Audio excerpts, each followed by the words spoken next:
Agora, falando sobre, eu falei da Chimamanda, e aí tem uma pessoa que fala muito bem, inclusive, sobre ela, que eu acredito que estude, acredito não, sei que ela estuda muito ela. Daiane, minha querida, diz uma, Oi.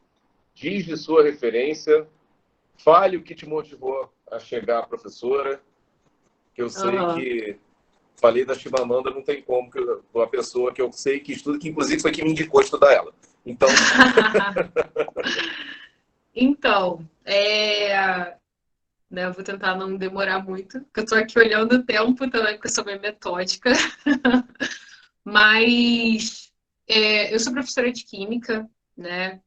Não tive muitos professores negros que me inspiraram a fazer química ou ir para a área das exatas. Até hoje, a gente não vê, né, não trabalha, não tem muitos colegas negros das áreas só, das exatas, fala. só te cortando. É porque você acabou de falar uma coisa que é extremamente importante, né? Porque você estudou no Pedro II, Sim, né? Que as pessoas só entram para o concurso. sim. Quer dizer, mesmo lá, que apesar de ser uma questão pública, né? Fala aí, Uhum. te interromper não.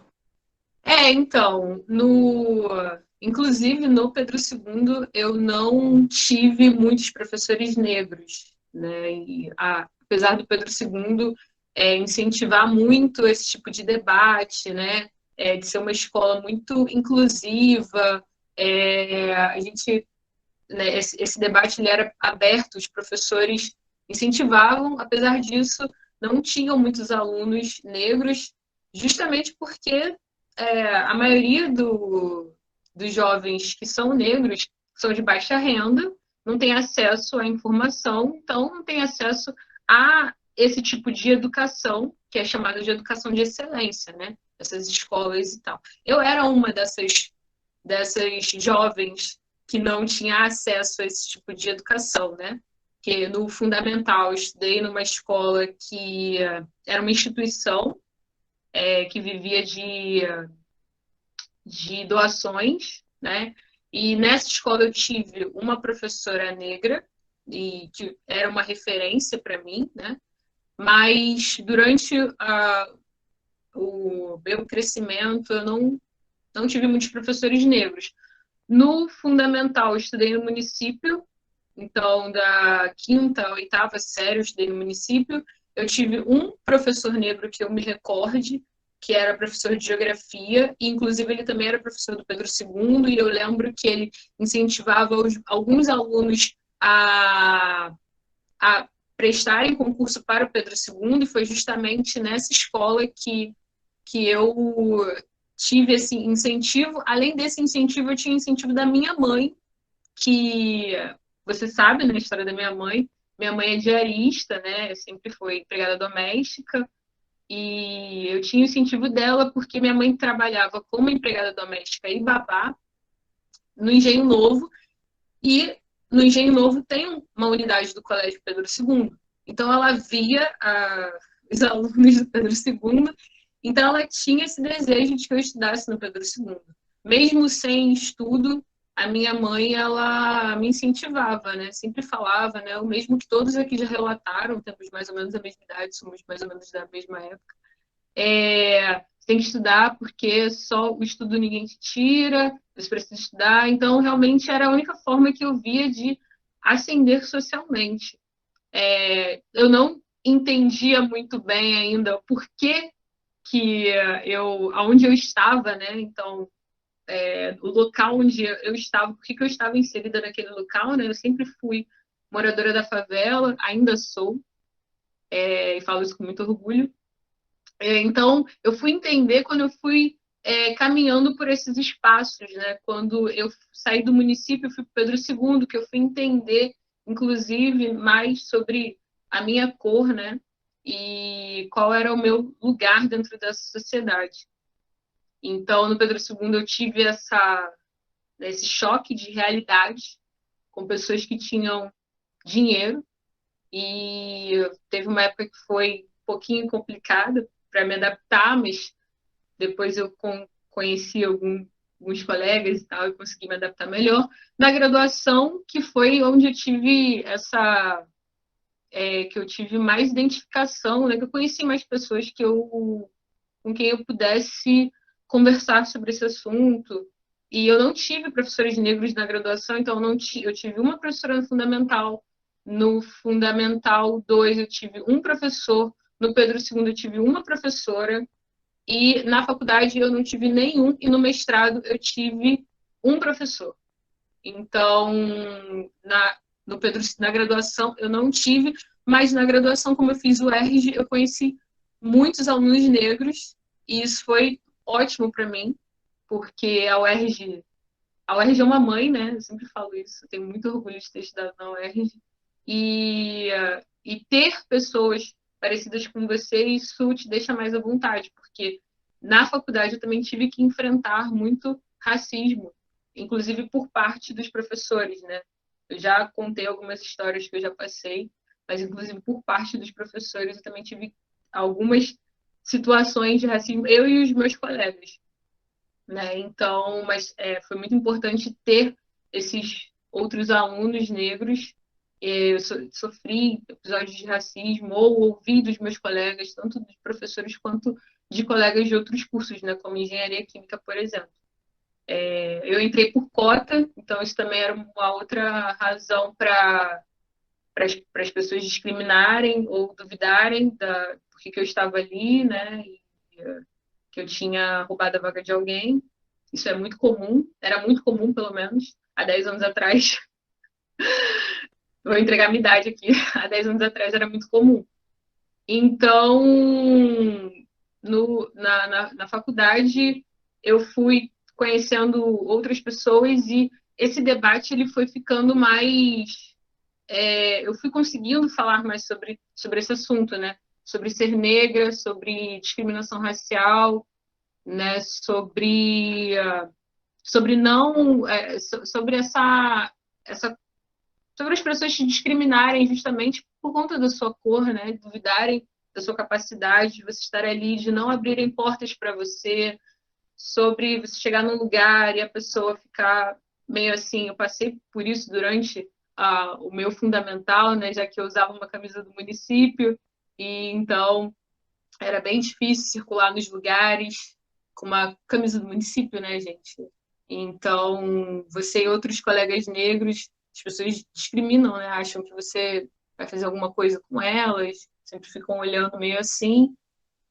Então, eu fui entendendo isso tudo depois, quando eu pude ter acesso à informação. E foi na faculdade conhecendo outros colegas, inclusive de outros cursos, né? De cursos de pedagogia, história, geografia.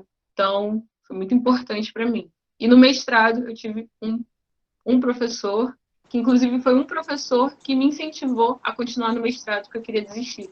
Então, bom, eu não tive nenhuma inspiração, né? Acho que a maior inspiração que eu tive foi a minha mãe mesmo, assim, de realmente falar, vai e segue teu sonho, assim.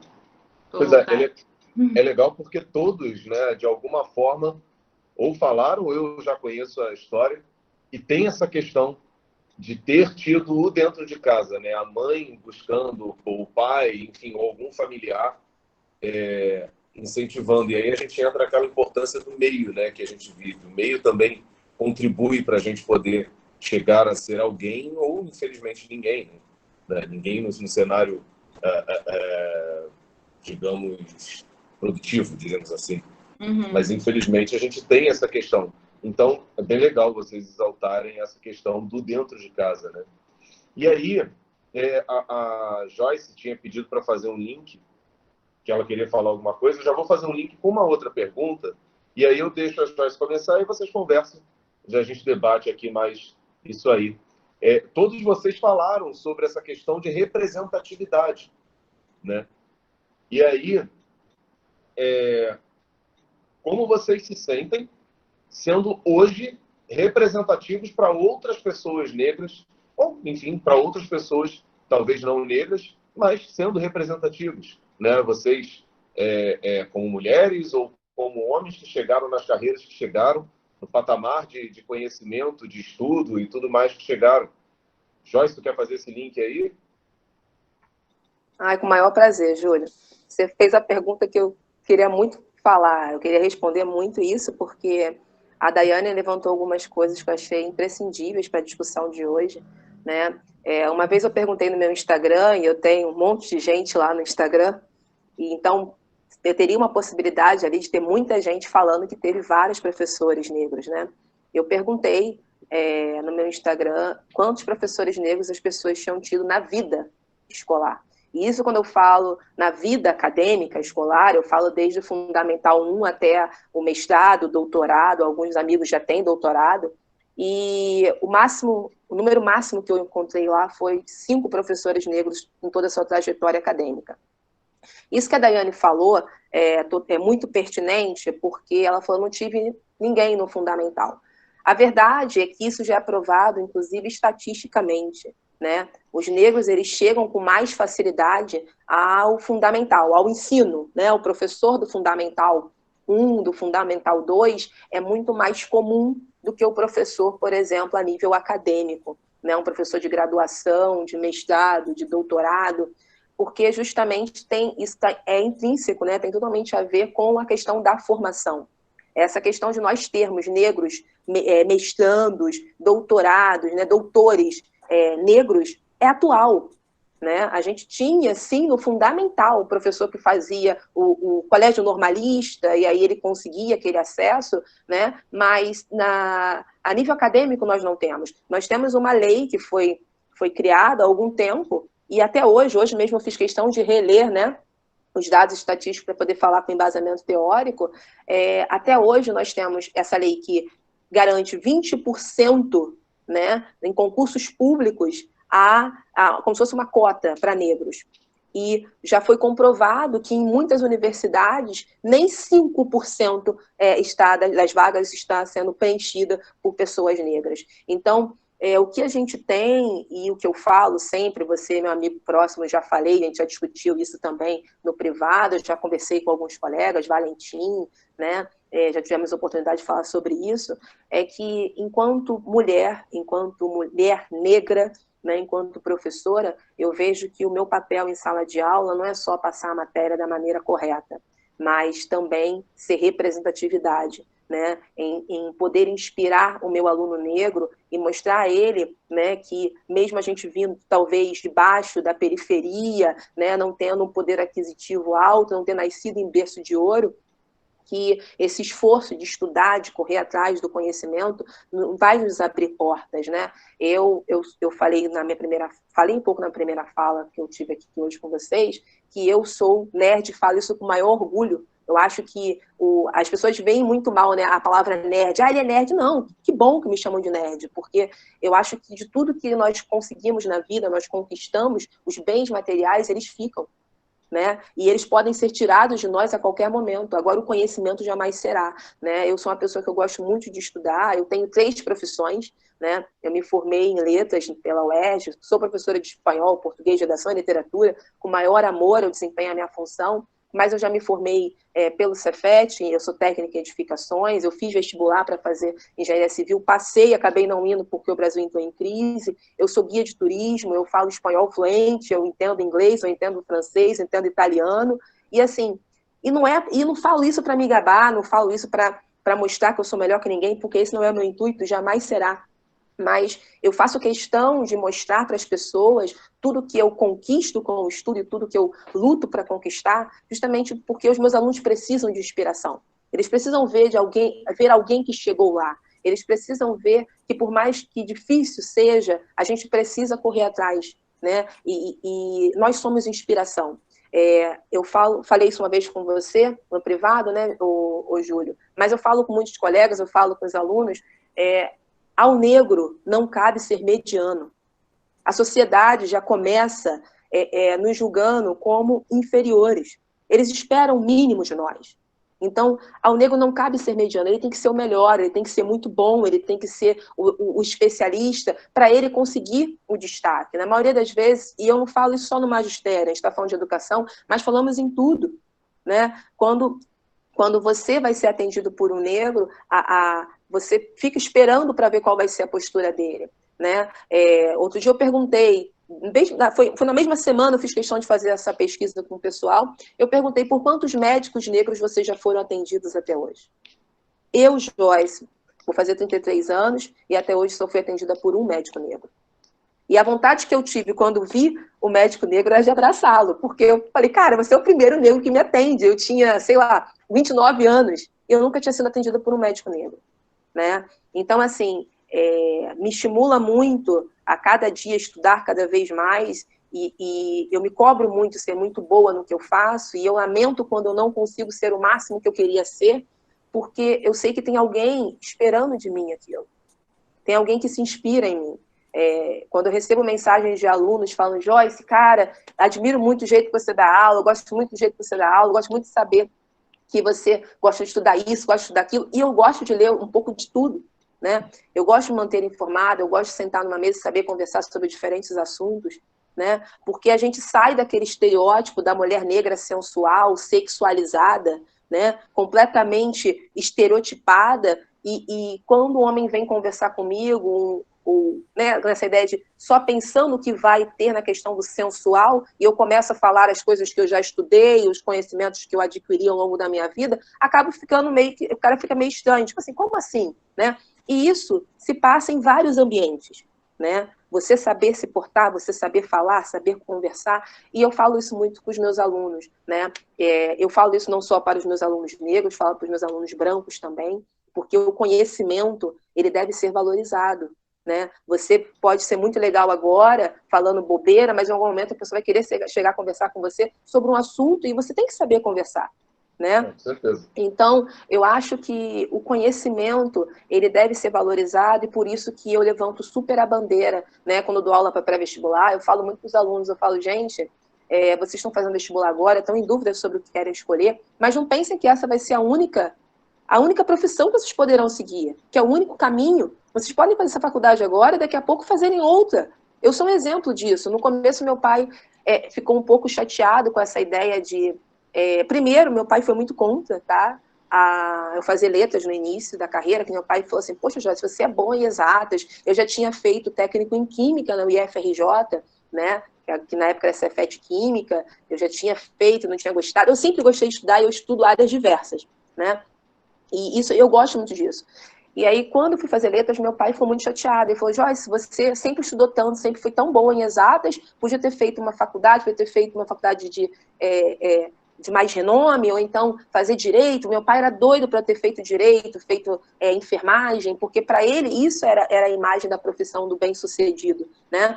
E meu pai ficou, você vai sofrer, minha filha, vai passar fome como professora, vai apanhar de aluno, né? E quando eu falava que ia fazer letras, as pessoas falavam assim, já vai fazer letras? Mas letras? Vai ser professora? Eu falei, gente, por que não? Né? E na faculdade eu tive a inspiração em professoras não negras, todas brancas. Eu não tive uma professora, eu tive uma professora negra na faculdade. E ela era aquela professora que entrou por contrato e depois acabou se tornando professora. Mas, assim, as professoras brancas me mostraram que, dependendo do profissional que você se tornasse no futuro, você teria, sim, um lugar ao sol e você não passaria fome e não apanharia de alunos, né? Então, eu acho que essa visão é muito importante para a gente. Eu não sei os colegas, eu tive uma experiência, inclusive dentro do Elite.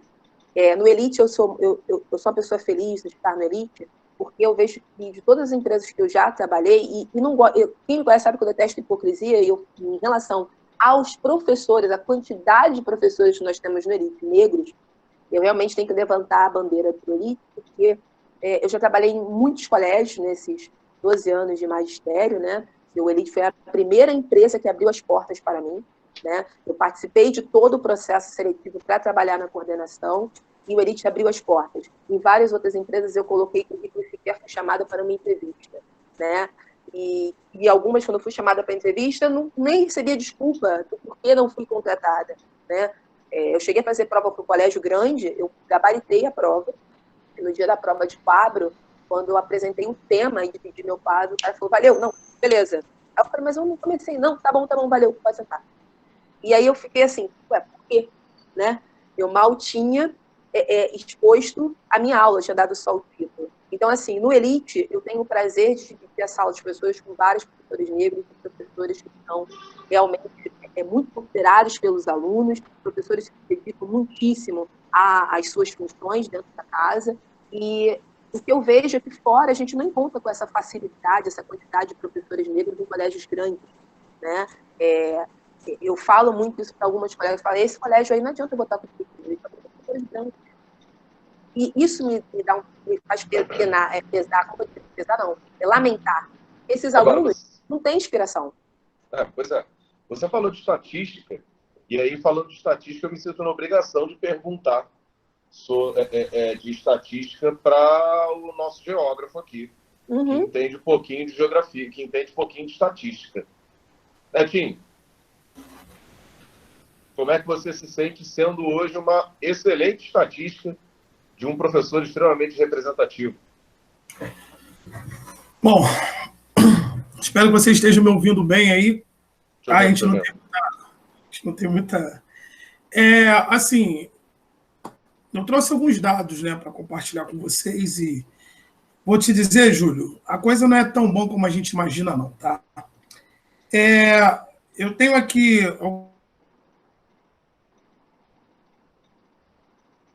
eu estava ouvindo do Lancaster, está lá Carlos Henrique Santos Oliveira, mas para a gente vai ser Lancaster sempre, né? Ou seja, não tem como. E a Camila, que inclusive parece muito com a prima minha que eu tenho aqui, né, a Viviane, ou seja, preto é tudo igual, é tudo gêmeo, né? Ou seja, veio da mesma forma. Já viu um montão, né? Bom, então assim, primeiro, deixa eu só trazer alguns dados que não são tão bons, vamos dizer assim. Cresceu o número de professores nas universidades federais. Cresceu o número de professores negros. Ótimo. Mas cresceu e ainda somos 16% ainda. Ou seja, 16%... Nível Brasil. A gente não chega a nível Brasil. Se a gente for apontar para o Rio de Janeiro, né, nós somos 13%, assim, de todo o magistério, de todo o magistério universitário. E aí algumas coisas vão se explicar, né? Porque eu, a Joyce, a Cássia, o Lancaster e todos os meus amigos estão aqui. É porque aí tem toda uma questão cultural e econômica, que nós somos 39% no caso do magistério, né? E até o ensino médio. E aí salta o seguinte, 58% seria os números do fundamental, ou seja, nós somos maioria no fundamental. À medida que avança, né, ou seja, que exige um grau de acadêmico um pouco maior, assim, ver se vocês estão me entendendo. Não é questão de que o fundamental não estudou ou alguma coisa do tipo, mas é uma questão que, no caso, quando você tem que pular etapas, né? E assim, eu sempre valorizo muito o professor de fundamental, porque eu valorizo muito os meus professores antigos. Mas nós ainda não somos nem a metade. E aí, quando chega na universidade, isso aqui são dados, tá, pessoal? E quando chega na universidade, nós não chegamos a 20%. Então, em outras palavras, cresceu, mas cresceu muito devagar. Ou seja, foi vagaroso esse crescimento. E aí eu trouxe alguns outros dados que pioram um pouquinho a situação. Vai piorar a situação? É para deixar todo mundo triste? Não. Mas, infelizmente, a gente tem que trazer algumas coisas que são relevantes para a gente poder discutir também. A maior parte dos professores negros, né, ou seja, a maior parte dos professores negros, para chegar nesses 16%, eles têm que fazer mais do que um professor branco comum. Ou seja, se você tiver que dar aula numa universidade, você tem que ter um doutorado, mais uma especialização, um pós-doutorado, ou alguma coisa assim do tipo. Ou seja, você tem que fazer a mais. Então, aqui, desses 16%, você tem desses 6%, que trabalham em universidade, que, lembre-se, no Brasil você pode trabalhar em qualquer universidade só com mestrado, que não existe em outros lugares. Mas 70%, olha só a Joyce, olha só a Lancaster, olha só a Daiane, 70% dos negros que chegam à Universidade Federal ou tem doutorado ou tem pós-doutorado. Então, assim, entendendo o que a Joyce estava falando, e uma coisa que eu também queria linkar com a Daiane, é que não é simplesmente ser o fato, não é questão de ser negro. Não é uma questão simplesmente de você tá evoluindo, tá discutindo. Não. A sociedade não deixa. Por quê? E isso tem um porquê? Tem. É porque, na verdade, para você dar crédito, e aí a pessoa não tem nada a ver, aquela coisa que a gente sempre ouve tanto, né? Não tem nada a ver. Eu acho que se o negro pode e o branco também, quer dizer, se o branco pode, o negro também pode. Essa questão de negro é racista. Não. É só você pegar os números que você vai ver. Pessoal, isso é só no magistério? Não. Aí eu trouxe um outro dado aqui. Quando o assunto é medicina, a questão é pior. Porque cai para 5%. Caiu, o Betinho caiu. Falando, médicos negros Deu uma despencada. não trabalham nas instituições. Deu uma falhada aí, a gente não te ouviu. Estão me ouvindo? Estão me ouvindo agora? Foi. E aí é o seguinte, quando o assunto é medicina, e aí isso aí tem mais a ver com a gente, né, Joyce? Né, o Daiane, que a gente dá aula em pré-vestibular, né, Lancaster e os meus demais amigos. A gente pode ver isso nas turmas de biomédica. É só olhar para as turmas de biomédica, que a gente dá aula, que a gente consegue entender esses números aqui. 5%. Isso eu estou falando de professores negros. Quando cai para a mulher, mulher negra, aí que a coisa fica mais preocupante. 0,8% das mulheres se formam em medicina. Mulheres negras se formam em medicina. Aí a questão pessoal, eu falando de números, friamente de números, né?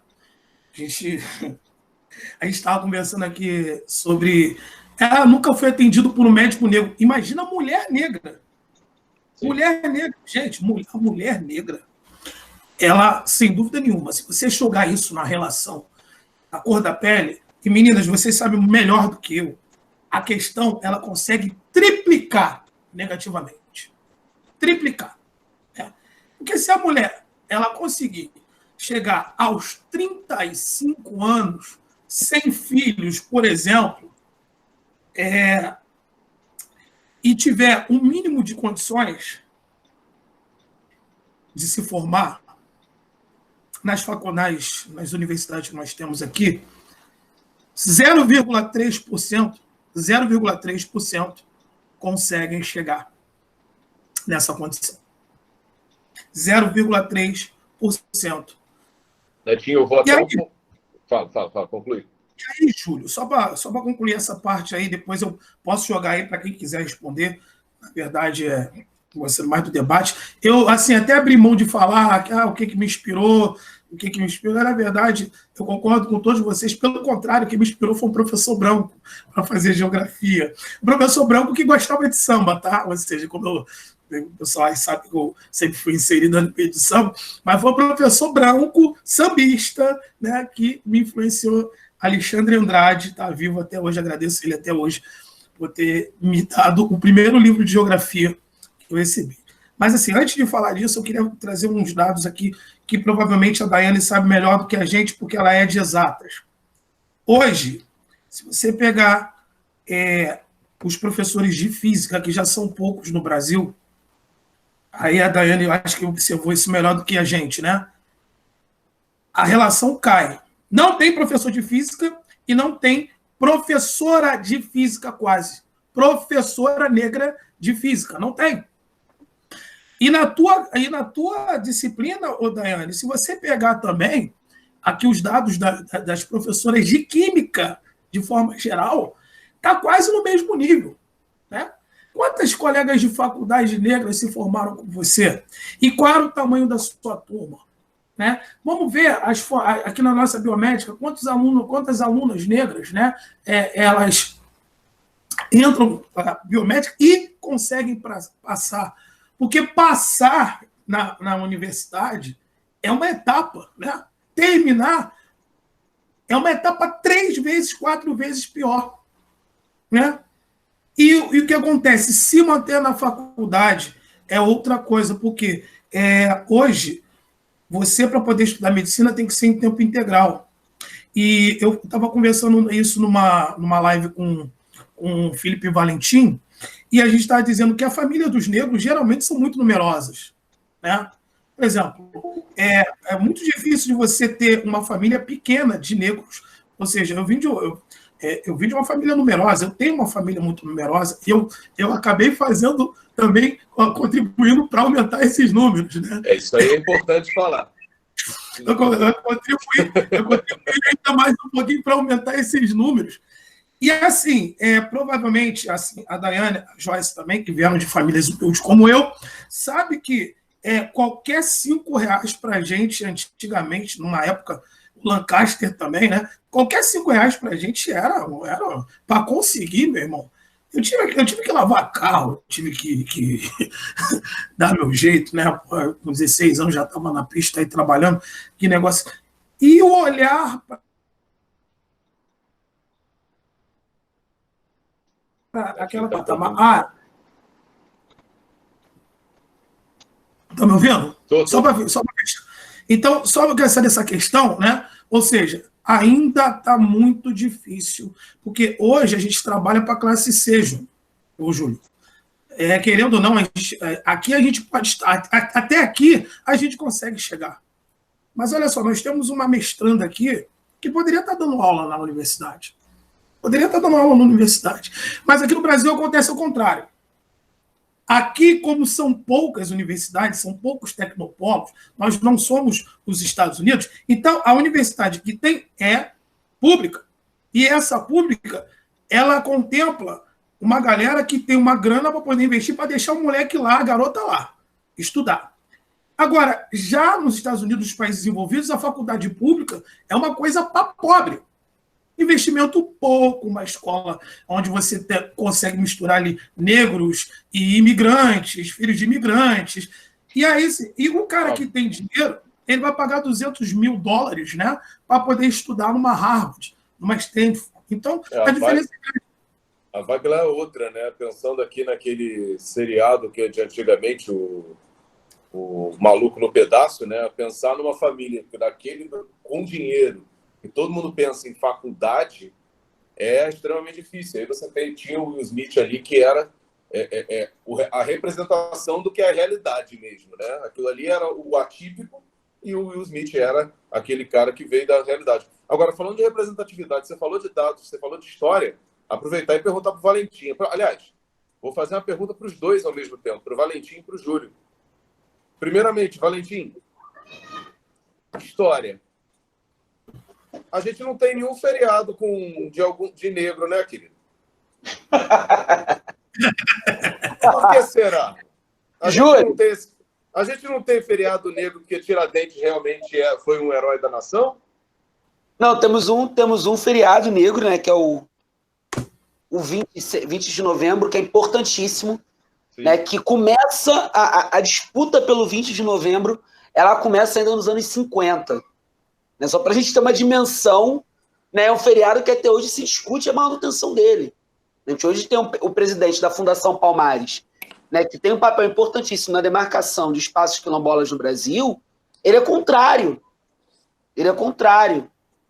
né, para ver o quanto que nós temos nos equivocado ao longo do processo histórico brasileiro, né, inclusive com os negros. Né, agora, seriado com família negra, zero.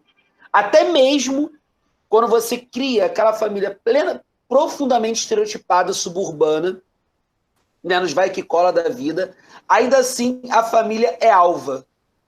Né, conseguem colocar famílias caucasianas morando no divino que todo mundo sabia que era Guadalupe.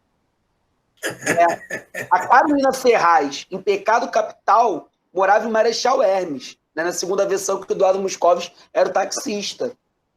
Para pensarmos o nível. Ninguém consegue imaginar a Carolina Ferraz disputando detergente no Mundial. Ou seja, seriado nem pensar, a gente não tem construção de imagem. A gente não tem construção de imagem. Isso é um dos nossos grandes problemas. A gente demora a assumir os nossos corpos negros pela dificuldade da construção de imagem. Teve até uma colega aqui, uma aluna, que falou de representatividade, não vou me recordar a pergunta.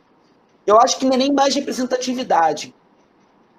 A gente precisa hoje pensar muito mais, e pensar sobretudo, sobre racialização dos espaços, de comunicação, de entretenimento, políticos principalmente, mas entretenimento e comunicação também. É um salto, né, o debate da Maju apresentar um jornal de abrangência nacional. E é importante sim. É importante sim. Pode não ser importante para mim, que tenho leituras racializadas ao longo dos últimos 15, 16 anos da minha vida. Mas eu tenho certeza que é importante para minha futura filha. É importante lá para o time de futsal do Netinho. É importante para os nossos educandos, para os nossos alunos, as nossas criancinhas. É importante ter a Maju. É importante que a gente tenha um painel na Globo News formado por pessoas negras. Porque eles não estão sendo... E aí eu acho que é importante também colocar isso, porque quando você vê a Maju apresentando um jornal, ela está apresentando um telejornal. Ela não está apresentando dados da violência, ela não está ali para falar de racismo. Né? Quando você chama Flávio Oliveira para discutir política no painel da Globo News, está colocando uma jornalista negra para estar pensando, né, economia ou política. Porque ainda tem isso, né? Eu tenho certeza que o dia que surgiu uma família racializada no Brasil, já teve, lembrei, Cobras e Lagartos, né, que era a Thais Araújo e o Lázaro Ramos. Completamente estereotipada. Era o estereótipo. Né? O Lázaro Ramos já interpretou o personagem dele, o Otaió. Ele foi uma releitura, né, do personagem dele, o Otaió, no Rio de Janeiro. Falando disso, tem... Eu sempre falo de Otaió, que para mim é um marco de interpretação no Brasil. Sim. Não é só porque você tem um bando de teatro do Olodum. É porque, talvez Lancaster possa me ajudar melhor, você tem falas em Otaió que são retiradas de Shakespeare, são inspiradas em Shakespeare. Você tem imagens em Opaió inspiradas em livros de Jorge Amado. O que parece profundamente frágil, não é frágil. A cena final é retirada de Capitã Gereia. A cena que ele fala, por acaso negro não sangra, negro não sente dor, e que ele está discutindo com Wagner Moura, aquela cena de Shakespeare. E é o marco porque você tem o Lázaro Ramos interpretando um homem negro periférico com todas as suas sutilezas daquele pelourinho, mas não é um macaco, desculpe o termo. Mas ele não está interpretando o pretinho do esquenta. É importante para o cara levar o dinheiro dele, mas não é só esse processo. A gente precisa ter muito cuidado com esses estereótipos quando eles são construídos. Eu tenho certeza que a Daiane já respondeu mais da metade da vida dela, né? Nossa, professora de química, sim, sou professora de química. Tenho certeza. Aposto que foi interessante. Muitas vezes, desculpa te interromper, mas muitas vezes entre os alunos perguntam: artes, inglês, história, geografia. Eu falo, professora de química. Mas enfim, continua. É a construção. Né? Quando a Joyce fala, eu tenho 3 professores. O que é isso? Porque as pessoas não estão acostumadas a ver essas imagens. Porque elas não são projetadas no entretenimento. De todas as maneiras, não é essa projeção. Eu queria... Perdão. Não. Eu queria aproveitar que você falou de Shakespeare. Eu quero falar com o Lancaster, mas eu queria só que o Júlio respondesse uma coisa, Júlio, rapidinho. A gente teve um representante no Brasil que estudava muito Shakespeare, né? Me corrija se eu estiver errado. E esse representante apareceu há uns anos atrás, aí, numa divulgação de uma galeria de arte que tinha no CCBB. Engraçado que ele apareceu branco, né? Ah, sim, o Machado de Assis, né? Né? Você fala de Machado de Assis. O Machado de Assis, ele passa por esse processo a que o Valentim se referiu agora, de maneira muito elucidativa, né? É a construção do estereótipo, né, de perfeição baseado, né, no estereótipo branco, né? Então, o que que acontece? O Machado de Assis, ele se transformou, digamos assim, em um personagem histórico e literário, no sentido de produção da literatura, né? Europeizado. E aí houve ali toda uma tentativa de embranquecê-lo, né? Fala-se muito a respeito do embranquecimento dele, né? E esse embranquecimento até foi discutido depois dentro da representação da imagem dele, né? Da imagem dele. Quando se reproduz o Machado de Assis, né? Você vê ali uma série de como é que eu posso dizer, de alterações da sua imagem natural, né? Tanto é que naquela época, né, do século XIX, né, ele foi ali, né, e cresceu na literatura na segunda metade do século XIX, o darwinismo era muito grande, né, aquela ideia eurocêntrica era muito grande.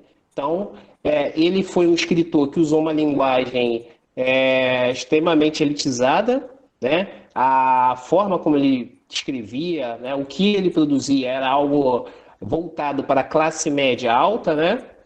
E isso refletiu também na forma como ele era representado. Então a gente vê, né, no Machado de Assis alguém que até fez algumas críticas, né, sobre algumas críticas direcionadas à abolição da escravidão, né? Ele falava sobre a farsa da abolição da escravidão, ele fez crônicas, né?